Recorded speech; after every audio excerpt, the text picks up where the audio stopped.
আমরা ইতিমধ্যে পোলাগঞ্জ থেকে স্পিডবোট যেটা হায়ার করেছি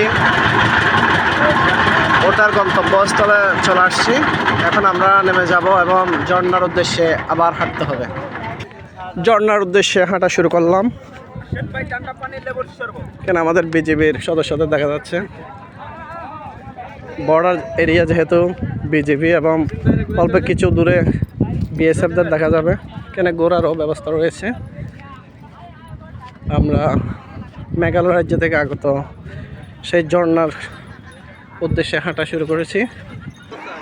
অবশেষে চলে আসলাম সাদা পাথর কিন্তু সেই ঝর্ণা এখানে আসলে উপর থেকে যে ঝর্ণার আশা করছিলাম ওইটা ওই পাশে যেতে দিচ্ছে না, ওটা ইন্ডিয়ান এলাকায় পড়ছে, সেজন্য এটাই হচ্ছে লাস্ট মাথা। এই এই এই ঝর্ণাই আমাদেরকে সাঁতরাতে হবে এইটা।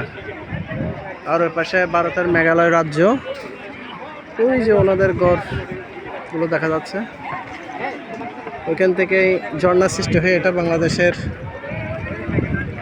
এই ঝর্ণাগুলো পতিত হয়েছে ধলই নদীতে এবং এখান থেকে প্রচুর পরিমাণ আপনার পাথর সংগ্রহ করে বোলাগঞ্জের মেইন স্টেশন যেটা আছে ওইখানে স্টোন ক্রাশার মেশিনের মাধ্যমে ভেঙে বাংলাদেশের প্রত্যন্ত অঞ্চলে পাথর সাপ্লাই দেওয়া হয়।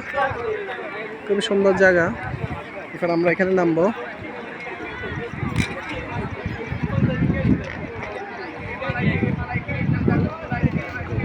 পুরোটাই সাদা পাথর এলাকা।